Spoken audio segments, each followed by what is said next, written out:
Viewers, कैसे हैं आप? उम्मीद है कि ठीक ठाक होंगे। जैसे कि आप देख रहे हैं कि मैंने कढ़ाई चूल्हे पर रखी हुई है और मैं बनाने जा रही हूँ आज अलसी के लड्डू। सबसे पहले मैंने कढ़ाई ले ली है और फ्लेम मैंने ऑन कर दी है और इसके अंदर मैं डाल देती हूँ अलसी। इसको हम हल्का सा भून लेंगे ताकि ये इसका कच्चापन ना रहे और ये इसकी खुशबू भी अच्छी आ जाएगी। कच्चापन होगा इसमें तो हमारी जो लड्डू हैं वो मजे के नहीं बनेंगे, इससे क्रिस्पी भी होंगे और टेस्ट भी अच्छा हो जाएगा। अलसी का मैंने पाउडर बना लिया और अब मैंने एक कढ़ाई चूल्हे पर रख दी और इसमें हम 2 चम्मच घी के शामिल करेंगे। देसी घी है ये। इसमें मैंने गोंद को फुलाना है, तो जैसे घी गर्म होता है तो इसमें मैं गोंद डाल दूंगी। घी हमारा गर्म हो गया तो इसमें मैं गोंद डाल,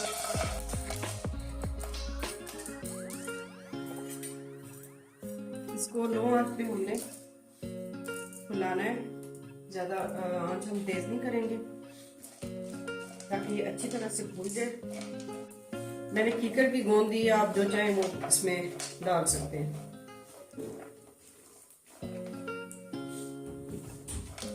ये हमारे जॉइंट्स के लिए बहुत अच्छी होती है, जोड़ों के दर्द के लिए।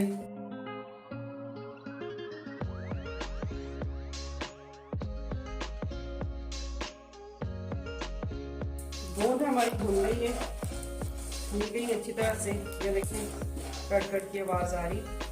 अब मैं इसको निकाल लेती हूँ। इसको मैं निकाल लेती हूँ और इसको हम मिक्सी जार में पीस लेंगे। इसका भी पाउडर बनाना है हमने। इसी कढ़ाई में मैंने जो अलसी के बीज ग्राइंड किए थे वो मैं इसमें शामिल कर देती हूँ और उसको भी मैं थोड़ा सा भून लूँ, क्योंकि बीज हमने पहले से भून लिए हूँ मैं, तो इसको ज्यादा नहीं भूनूंगी मैं, बस थोड़ा सा इसमें देसी घी में हम इसको भून लेंगे और लो ही आंच पे भून लेंगे ताकि ये जल ना जाए। तो अलसी हमारी भून चुकी है, अलसी का पाउडर हमारा भून चुका है। अब मैं इसको निकाल लेती हूँ।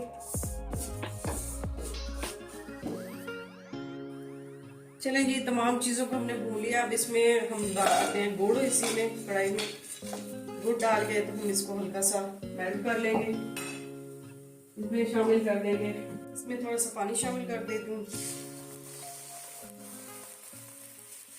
ताकि गुड़ हमारा अच्छी तरह से मेल्ट हो जाए। इसका हमने शीरा नहीं बनाना, बस हमने सिर्फ गुड़ को मेल्ट करना है। जैसे ही हमारा गुड़ मेल्ट होता है तो हम इसमें बाकी तमाम अज्जा इसमें शामिल कर देंगे। गुड़ हमारा मेल्ट हो गया है, तो अब इसमें हम तमाम चीज़ें ऐड कर देते हैं। मैंने फ्लेम ऑफ कर दिया। सबसे पहले मैंने इसमें डाल दिया अलसी का पाउडर और इसमें मैंने डाल दिए कुछ ड्राई फ्रूट्स कट कर लिए मैंने मोटा मोटा, इनको क्रश कर लिया। बादाम और काजू और ये नारियल का पाउडर है और अखरोट है। और इसमें मैं शामिल कर देती हूँ, थोड़े से मैंने लिए 4 मगज और थोड़े से छुहारे, 4 मगज और थोड़े से छुहारे, वो भी मैं इसमें शामिल कर देती हूँ। और जो गोंद हमने पीस के रखा था वो भी हम इसमें शामिल कर देते हैं।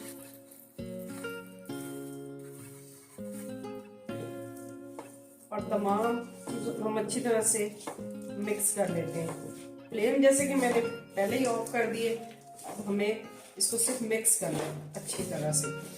अब जितना चाहे इसमें ड्राई फ्रूट डाल सकते हैं, जितनी जो आपको अच्छा लगे। सारी चीज़ें मिक्स हो गई। अब मैं इसके लड्डू बना लेती हूँ। जैसे थोड़ा सा ये ठंडा होगा ना, जैसे कि हमारे हाथ ना जले, तो फिर मैं इसके लड्डू बना रही हूँ। या बच्चों को भी दें, बड़े भी खाएं। ये हड्डियों के दर्द के लिए बहुत अच्छे हैं, जॉइंट पेन के लिए। और जैसे कि घुटनों का दर्द हो गया, तो जोड़ों का दर्द जो भी है, तो उसके लिए ये आप ज़रूर सर्दियों में बना के अपने घर में रखें और सब खाएं इसको। तो अब ये कोसा कोसा है तो मैं इसके लड्डू बना लेती हूँ जल्दी जल्दी से, ताकि ये ठंडा ना हो जाए। तो इस तरह से हमने इसके सारे लड्डू बना लेने हैं। तो लड्डू बना के मैं आपको सारे फिर मैं आपसे मिलती हूँ। ये देखिए इस साइज में हमने इसके सारे लड्डू तैयार कर लिए। मैंने इसमें छुहारे डाले हैं, अगर आप चाहें तो इसमें खजूरें भी डाल सकते हैं, जो आपको अच्छा लगे। फ्रेश खजूरें, उसको भी आप इस तरह से छोटा छोटा सा कट करके और कढ़ाई में डाल के उसको थोड़ा सा नरम कर लें और फिर इसमें मिक्स कर दें। अलसी के लड्डू बन के हमारे तैयार हैं। आप जरूर इस तरीके से बनाएं और एंजॉय करें। पूरी सर्दी बच्चों को भी दें, खुद भी खाएं। अगर आप हमारे चैनल पे नए हैं तो हमारे चैनल को सब्सक्राइब करें, वीडियो को लाइक एंड शेयर करें और हमारा हौसला बढ़ाते रहें। लेकर आते हैं आपके लिए फिर एक नई रेसिपी। तब तक के लिए इजाजत, अल्लाह हाफिज।